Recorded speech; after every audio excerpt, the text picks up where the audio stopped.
Gold and silver are wealth. They're not an investment. They've been wealth for, I don't know, you take the two of them and look at their cumulative mention in the Bible. It's over 700 times, 6,000 years ago.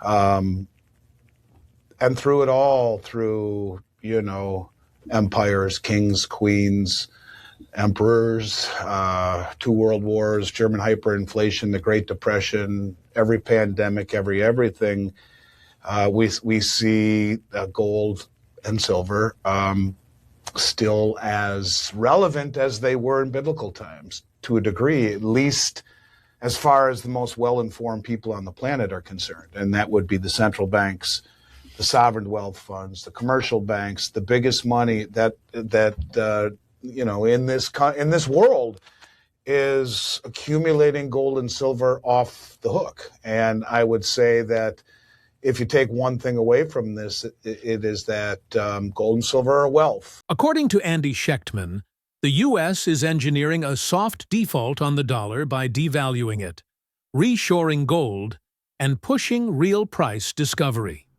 Record silver deliveries show a physical supply war, as BRICS expose paper markets. Gold and silver emerge as the only undistorted assets. Thanks for watching. Give a thumbs up and subscribe to Fine Metals for the latest insights. Ask yourself this. If we saw 65 million ounces of silver delivered in December, and in January, which is a non-delivery month, right? A non-delivery month, we have already seen 32 million ounces of silver that have stood for delivery thereabouts. That was through Friday of last week. Who's doing this? Is it the industrials who realize, oh my God, if we don't get this stuff and lock it up now, we're dead?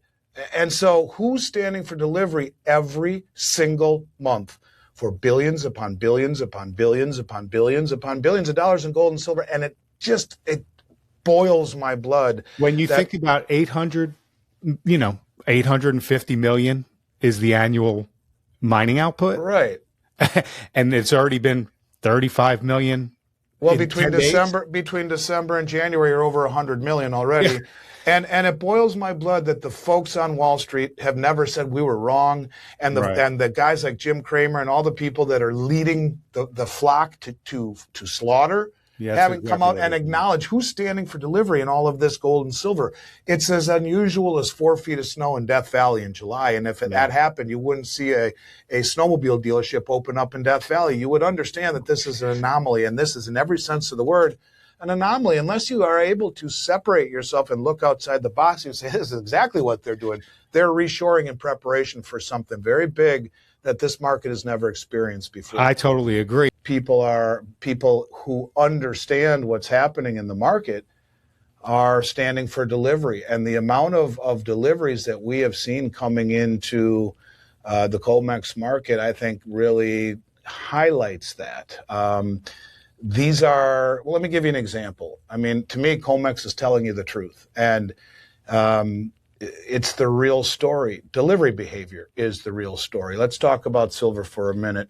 A standard COMEX silver contract is 5,000 ounces and gold is 100 ounces. And so I think when you see sustained outsized delivery demand, whether it be here or in London or even in Shanghai, you're watching a fight over real inventory, not just speculative positioning. And really, it's de-dollarization.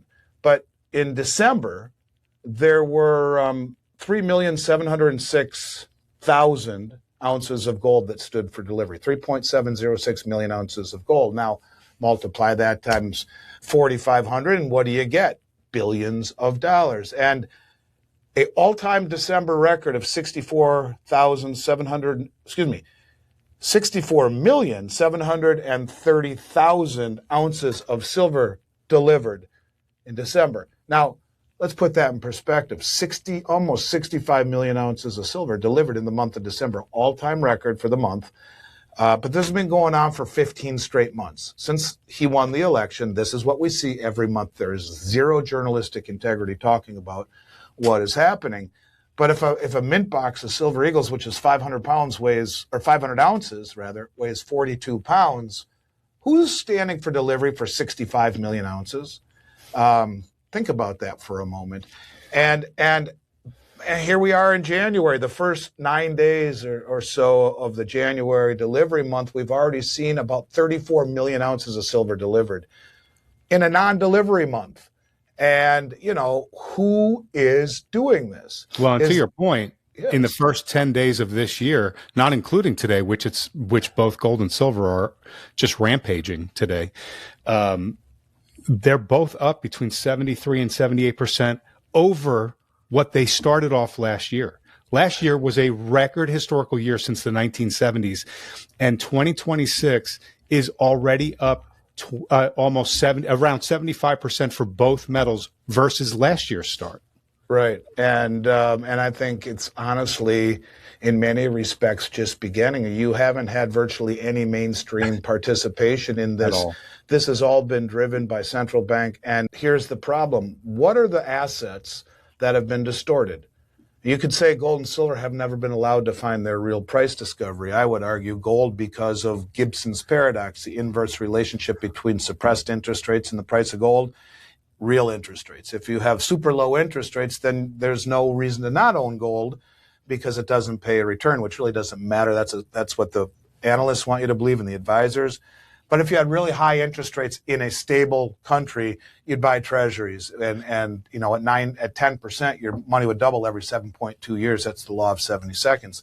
But the bottom line is this, and silver has been suppressed because of the Western need for silver in high-tech military components, all of the West, and not just the United States, in London and France, and all Germany, all these countries had a vested interest in having strong military and the weapons that they needed to do that. That's why they suppressed silver, why 8 banks held the largest short position, concentrated short position in any of the 1,000 commodities traded on COMEX ever. These are questions that all you need to do is ask yourself, why would 8 banks do that? Because it's more important than profit, and they've been told to do it. But that's for another story. The bottom line is that stocks, bonds, real estate have all become distorted over the last 30 years because of suppressed interest rates. Think of your home at 3% interest rates that a lot of us are in at over the last 5 years when you bought 5 years ago. What's your house worth at 10% mortgage rates versus 3? What are stocks worth at much higher interest rates? What is the bond market going to do with much higher interest rates? Boom, boom, and boom. Implosion, implosion, implosion. So where do you put your money? And I think the really smart money sees this, that we have created distortions by messing with Mother Nature. Mother Nature says, no. The market is the one that dictates interest rates, not a bunch of fat white bankers sitting in Federal Reserve suits who do this, which then distorts asset prices and creates massive misallocations of resource and capital, ultimately ending up in distorted asset prices. The two assets that didn't get distorted because of the message it sends, gold and silver. So real price discovery has yet to happen. And I think that's what we're in the process of seeing right now as these markets are being, what's really different, Gary, what is blowing all of this up, which will allow for real price discovery for the first time ever, we're seeing delivery. All of these contracts in London and on COMEX have the one. It's like if any of you remember the very first Star Wars movie, the Death Star, and that little hole that they had to shoot the thing in to blow it up, that one little Achilles heel. But that's what this is. That's the Achilles heel to the entire system. And when people used to say that, I never understood how could this blow up the whole system? Because these banks, and in particular the European banks that are net long, the Economic Times came out and said they are the ones that are net short, rather. The U.S. banks are net long. They came out and just said this, that the U.S. banks have flip-flopped. Well, gold will go a hell of a lot higher. The dollar will go a hell of a lot lower. Yeah. The point of it is this. That's the only way you're going to deal with escalating rates on the back end of the market. The front end will be synthetically capped. So does the Federal Reserve then come in and implement yield curve control on the back end? Maybe they do. Any way you look at it, these are massively bullish events for the gold market. It almost feels like as I'm listening to you talk, it almost feels like all of the craziness we're seeing both domestically and geopolitically could be synthetically created in order to increase the risk, increase the temperature so that gold and silver can go much higher so they can accomplish what they want to do with it down the road. It's devaluing the dollar as well. That's the key. How do you bring back manufacturing? There is no other way to do it but to, this is Triffin's dilemma. You have to get rid of the world reserve status. Even Vice President Vance wrote about this on White House letterhead, as did the knucklehead, true knucklehead, Jared Bernstein, the chief economic advisor to the Biden administration. For those of you that remember him trying to explain how treasuries were created, it was humiliating. However, he did write a report called Dethrone King Dollar, which advocates for losing the reserve status because of Triffin's dilemma. Look, we're 38 trillion in debt, which ignores the unfunded liabilities that are approaching 200 trillion in Medicare and Medicaid and Social Security. A trillion seconds ago was 31,688 years ago. This is nothing to shake a stick at. And then, Ray Dalio comes out a few weeks ago and says, 60% of this country has a literacy rate under that of the sixth grade. We're broke, we're insolvent, we're uneducated, and AI is kneecapping entry-level jobs, and we don't make anything. So how do you bring back manufacturing? You have to start with a massively devalued dollar. How do you do that? You let gold go to the moon. How do you do that? You reshore gold and tell everyone it's tariffs. I'm like, no, it's not. They're reshoring it. And now who's on the hook? And this is Tom Luongo's theory, and it's actually playing out in real time. Who's on the hook? The Economic Times just came out and said the U.S. banks have flip-flopped and are now net long in the metals market. JP Morgan flip-flopped and covered a 200 million ounce short position and bought 21 million ounces of physical in 6 weeks. And in large part, the U.S. banks are long. It is the European banks that are net short.